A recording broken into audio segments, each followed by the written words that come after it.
How to be safe during a cruise ship fire. When you are on vacation, the last thing you expect is to have to deal with a fire on board a ship, but being mentally and physically prepared could help avoid damage. Most cruise ships are very safe and emergencies are quite rare, but they do happen, as we have all learned with the fire on board the Carnival Splendor. Cruise ships today can carry thousands of passengers, so many in fact they are very much like moving hotels. Their physical layouts with very long corridors with huge numbers of identical or similar rooms on different floors or conditions one needs to be aware of during a fire in order to avoid injury or death. Steps 1. Participate fully in any muster drill. This is an exercise designed for passengers to practice moving safely and quickly during an emergency to prevent injury and save lives.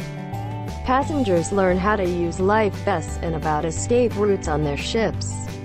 Muster drills are required by international law and for good reason.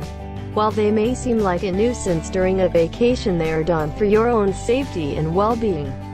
Some people just try to hide out in their cabins, but their attitude is likely to increase their risk of injury. Rehearsing your movements and safety precautions before an actual emergency could prove to be the difference between life and death. Imagine the chaos of thousands of panicking people. The muster drill is your chance to practice the things that could save your life. Steps 2.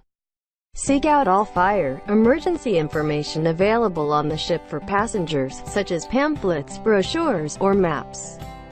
You can also inquire about the availability of presentations from ship staff about what to do during a fire or other emergency. Accurate information you can read or view in a video or listen to in a presentation should help prepare you in case you need to move rapidly away from smoke or fire. Steps 3. Walk the routes from your cabin door to fire exits or other access to open air. Make mental notes about the location of your cabin and the paths you will travel in order to get to fresh air. Then note the possibility a fire might begin at night and you might have to move in darkness from your cabin to the fire exits. If you are aware of this possibility and imagine it, there is less chance of panicking, and panicking generally causes people to make poor decisions and lose their ability to think clearly in an emergency. Make sure you have at least one backup route from your cabin away from smoke or fire in case your first pathway is blocked. Steps 4. Pack a flashlight or two with extra batteries in your luggage, in case the ship's interior lights are not working during a fire and your room and corridor are dark. Cabin doors and corridors on ships look very similar, and the experience of being on a very large cruise ship can be like walking in a large maze where it is easy to become confused and disoriented, even with normal lighting. Steps 5. Consider the fact if a large amount of smoke is present in the hallway when you open your cabin door, you will have to crawl on the floor because smoke rises. And there should be better air quality at floor level. Also, carbon monoxide could be in the air, and staying low helps to avoid it. It should be avoided because breathing will cause a person to pass out, and it is odorless so it isn't easily detected. Step 6.